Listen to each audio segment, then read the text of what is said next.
बिस्मिल्लाहिर्रहमानिर्रहीम। हमारा आज का टॉपिक है implementation of AC static converter with resistive and RL load. Static converter क्या होता है बेसिकली? इसका बेसिक फंक्शन ये है कि ये वोल्टेज कंट्रोल करने के काम आता है। और अगर हमारी इनपुट भी एसी है, आउटपुट भी एसी है, लेकिन हमें आउटपुट पे वोल्टेज को वेरी करके डिफरेंट स्टेप्स में हमें चाहिए वोल्टेज, तो हम ये एसी स्टैटिक कन्वर्टर वहाँ यूज़ कर सकते हैं। तो इसका बेसिक प्रिंसिपल क्या होता है, सर्किट डायग्राम क्या होती है, एक्सपेक्टेड आउटपुट वेवफॉर्म इसकी क्या होंगी, वो हम देख लेते हैं। ये हमारे पास एक स्टैटिक कन्वर्टर सिंपलेस्ट यहाँ पे बना हुआ है। इसमें दो थायरिस्टर्स लगे हुए हैं जो कि बैक टू बैक कनेक्टेड हैं। इन टर्मिनल्स पे हम अपनी सप्लाई कनेक्ट करते हैं। एसी सप्लाई होती है जो कि यहाँ पे हम एसी सप्लाई जो है इसे प्रोवाइड करेंगे। तो इसमें होगा क्या, पहले हम देखते हैं कि अगर यहाँ पे थायरिस्टर की जगह पे सिंपल डायोड लगे हों, हम एज्यूम कर लेते हैं ये थायरिस्टर्स नहीं है, ये सिंपल डायोड्स लगे हुए हैं, तो क्या होगा? तो जब पॉजिटिव साइकिल आएगा, यहाँ तक हमारा करंट पहुँचा, ये साइड पॉजिटिव होगी, करंट यहाँ से मूव करना शुरू होगा, यहाँ पे पहुँचेगा, तो क्या होगा?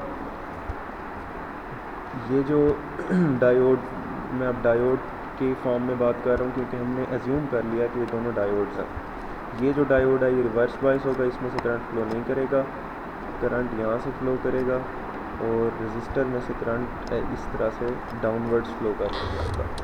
और अगर हमारे पास जो सप्लाई वेव फॉर्म है वो ये वाली है, तो हमारे पास जो आउटपुट वेव फॉर्म है वो भी एग्जैक्ट यही आएगी। ये इस तरह से आउटपुट पे हमारे पास वेव फॉर्म आ जाएगी। उसके बाद सपोज़ क्या हुआ कि हमारे पास नेगेटिव साइकिल आ गया। नेगेटिव साइकिल में इस अपोजिट होगी पोलैरिटी, ये पॉजिटिव हो गया, करंट यहाँ से मूव करेगा, करंट यहाँ से मूव करके अपवर्ड्स होता हुआ रेजिस्टर में से करंट जो है उसकी डायरेक्शन अपोजिट हो गई है।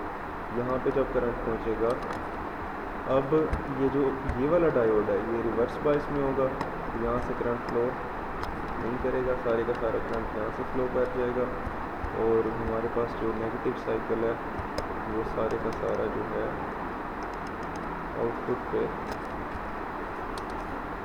डिस्प्ले हो जाएगा। अब क्योंकि सिंपल डायोड्स कनेक्टेड थे, तो जो इनपुट सिग्नल प्रोवाइड किया वो same as it is output के ऊपर हमें शो हो गया। तो हमने वोल्टेज को बिल्कुल भी कंट्रोल नहीं किया, सिंपली हमने क्या किया, पास ऑन कर दिया अपना जो लोड है उसकी तरफ। अब हम चाह रहे हैं कि वोल्टेज को हम अपनी मर्ज़ी के मुताबिक जो है उसका मैग्नीट्यूड कम या ज़्यादा उसका कर लें, उसकी जो एवरेज वैल्यू है उसे बेसिकली हम कम या ज़्यादा कर रहे होंगे। तो हमने क्या किया, यहाँ पे डायोड्स की जगह थायरिस्टर्स कनेक्ट कर दिए। थायरिस्टर्स का अब आप लोगों को पता है कि थायरिस्टर्स की प्रॉपर्टी होती है कि जब तक हम गेट पल्स प्रोवाइड ना करें तब तक ये ऑन कंडीशन में नहीं आते। बेशक ये फॉरवर्ड बाइस हो भी सकते हो। सपोज़ अब पॉजिटिव साइकिल में करंट यहाँ से आया, इधर पहुँचा, अब ये इसने फॉरवर्ड बाइस होना है, इसने रिवर्स बाइस, लेकिन तब तक कंडक्शन स्टार्ट ये नहीं करवाएगा जब तक यहाँ पे हम गेट पल्स प्रोवाइड ना करें। तो अब ये हमारी इनपुट वेव फॉर्म है। अब क्योंकि हमने गेट पल्स प्रोवाइड नहीं की इसे, इस पूरे टाइम पीरियड में हमने इसे गेट पल्स प्रोवाइड नहीं की, तो ये ऑफ रहा और करंट फ्लो यहाँ से नहीं हुआ। इस वजह से यहाँ पे क्या हुआ, आउटपुट पे कुछ भी अपेयर नहीं हुआ। उसके बाद क्या है, इस इंस्टेंट पे आके हमने गेट पल्स प्रोवाइड की तो ये ऑन हो गया। ये उसी तरह से ऑफ ही रहा क्योंकि ये रिवर्स बाइस में है। तो जैसे ये ऑन हुआ, यहाँ से कंडक्शन स्टार्ट हुई, करंट का ये वाला पाथ बना और रेजिस्टर में से करंट डाउनवर्ड्स फ्लो करके इस तरफ मूव कर गया। इसी तरह से हमारे पास अगर हम नेगेटिव साइकिल की बात करें तो अब नेगेटिव साइकिल में करंट की डायरेक्शन अपोजिट हो जाएगी, और लेकिन करंट तब तक फ्लो नहीं करेगा जब तक हम इसे गेट पल्स प्रोवाइड ना करें। यहाँ तक हमने गेट पल्स प्रोवाइड नहीं की थी, इस वजह से इस पोर्शन में करंट फ्लो नहीं हुआ, कंडक्शन नहीं हुई। इस इंस्टेंट पे आके जैसे ही हमने गेट पल्स प्रोवाइड की, VT2 जो है अपना थायरिस्टर 2 जो है ये कंडक्टिंग मोड में आ गया और यहाँ से करंट फ्लो करना शुरू हो गया, और ये आउटपुट पे भी AC सप्लाई ही हमें मिल रही है। लेकिन अब देखें इसका मैग्नीट्यूड ज़रा कम हो गया। ये अगर इनपुट सप्लाई और आउटपुट सप्लाई को हम कंपेयर करें तो इस आउटपुट सप्लाई की जो एवरेज वैल्यू है आउटपुट वोल्टेज की वो कम हो चुकी है। तो इस तरह से हम गेट पल्स की जो एंगल है या फिर उसकी जो टाइमिंग है उसे चेंज करके हम क्या कर सकते हैं, वोल्टेज को अपनी मर्ज़ी के मुताबिक कंट्रोल कर सकते हैं। ठीक है, तो इसी तरह से हम इंडक्टिव लोड के लिए भी इसे डिज़ाइन करेंगे और रेजिस्टिव लोड के लिए भी। आइए देखते हैं कि इसको मैटलैब में अगर हम डिज़ाइन करें तो ये किस तरह से इसका फंक्शन जो है वो परफॉर्म होगा। ये हमने मैटलैब की न्यू फाइल ओपन की, यहाँ पे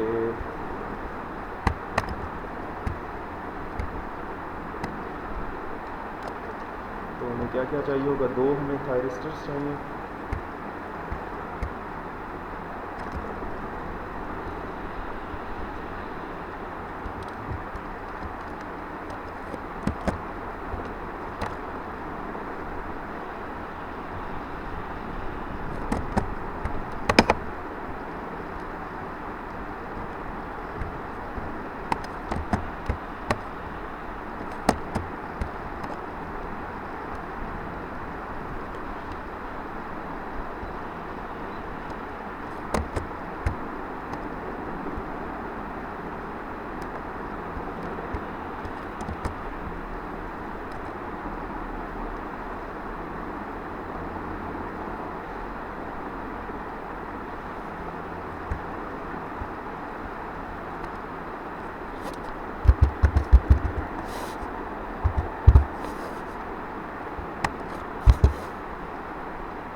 थायरिस्टर्स को हमने बैक टू बैक यहाँ पे कनेक्ट करना है। इसे जो नीचे वाला थायरिस्टर है उसे हम फ्लिप कर लेते हैं।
ये बेसिक सर्किट हमने यहाँ पे बना लिया। अब हमने इन दोनों की जो गेट पल इन दोनों के को गेट पल्स प्रोवाइड करनी है यूजिंग पल्स जनरेटर। तो पल्स जनरेटर की सेटिंग्स कर लेंगे। सेटिंग्स में जाने से पहले हम एक चीज़ देख लेते हैं।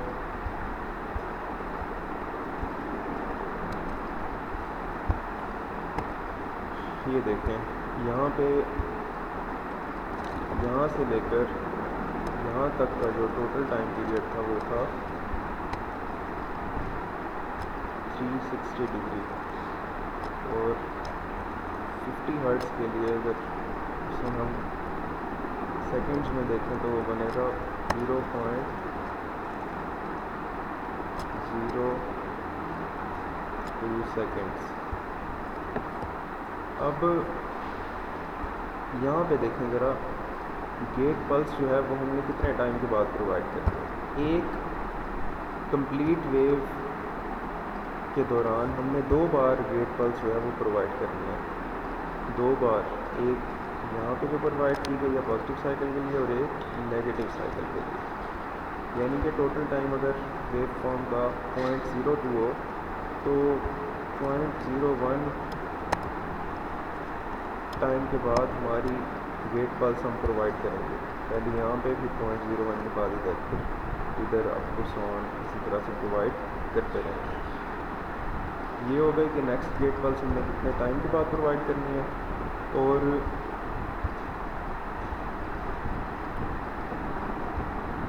तो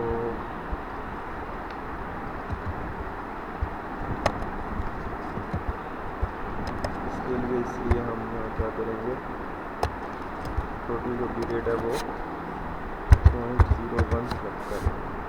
फेज़ डिले जो है ये बेसिकली शो करता है कि अल्फा एंगल जो हमारा होता है, जो यहाँ से लेकर यहाँ तक का टोटल टाइम कितना है। वेव फॉर्म अगर इधर से स्टार्ट हो रही है तो हमने पल्स कितने टाइम के बाद इसे प्रोवाइड करनी है। तो हम सपोज़ अगर 45 डिग्री के लिए प्रोवाइड करना चाह रहे हैं तो हमें पता है कि वो हमें क्या सेटिंग करनी पड़ेगी इधर 0.0025 सेकेंड्स।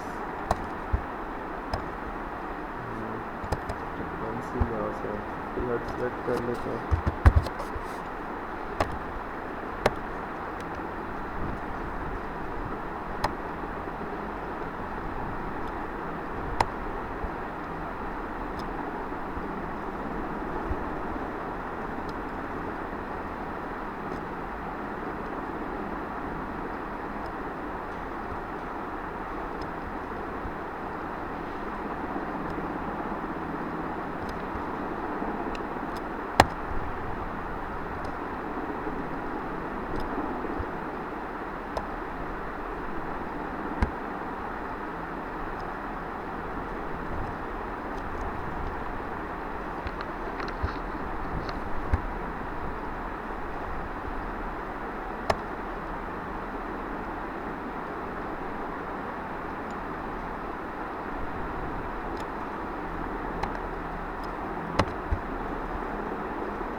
करके देखते हैं कि क्या हमें डिज़ायर्ड रिजल्ट्स मिलते हैं या नहीं मिलते।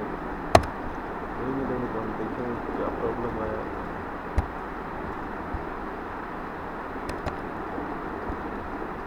जी, ये है हमारी output waveform.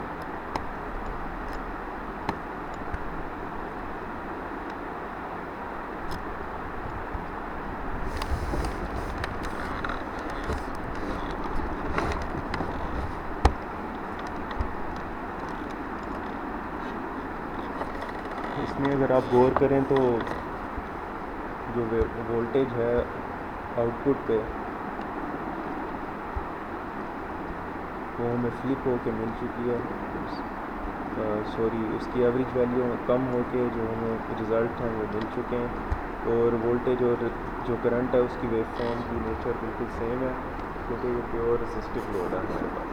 Inductive load connected होगा तो इसमें कुछ वेरिएशन होगी, तो इंडक्टिव लोड के साथ आप लोग परफॉर्म करेंगे और डिफरेंट एंगल्स के ऊपर इसकी वेवफॉर्म को आप लोग मॉनिटर करेंगे। सपोज़ हम एंगल चेंज करके देखते हैं, हम यहाँ पे फेज़ डिले जो है 90 डिग्री के बाद अगर करवाना चाहें तो 0.005 सिलेक्ट करेंगे। मेरे ख्याल में अब आप लोगों की अच्छी प्रैक्टिस हो चुकी होगी इसकी पल्स जनरेटर की सेटिंग्स करने की।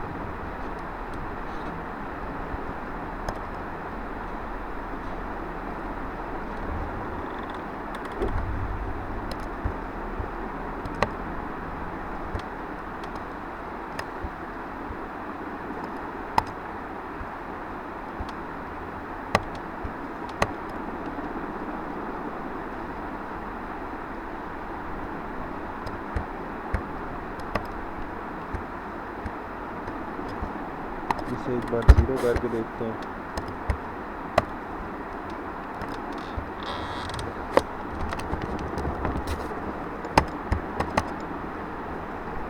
यहाँ पे कोई इशू आ रहा है।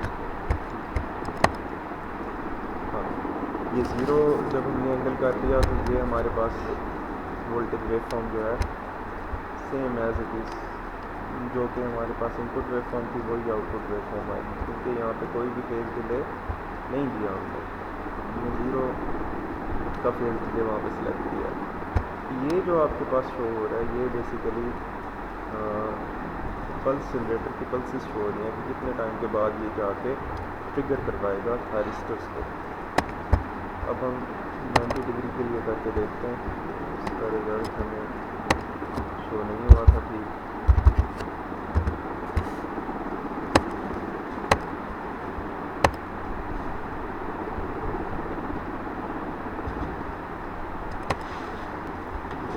अब ये 90 डिग्री के लिए बिल्कुल सही रिज़ल्ट जो है वो शो हो रहा है। इसी तरह से आपने जो लैब मैनुअल है उसमें आपके गिवन है जो भी आपके टास्क हैं और जिन जिन एंगल्स पे आपने परफॉर्म करना है वो भी गिवन है, तो हर एंगल के लिए आप स्नैपशॉट ले लेंगे और उसके रिज़ल्ट्स जो है वहाँ पे डिस्कस भी करेंगे और अटैच भी कर देंगे। ठीक है जी, गुड लक, अल्लाह हाफिज़।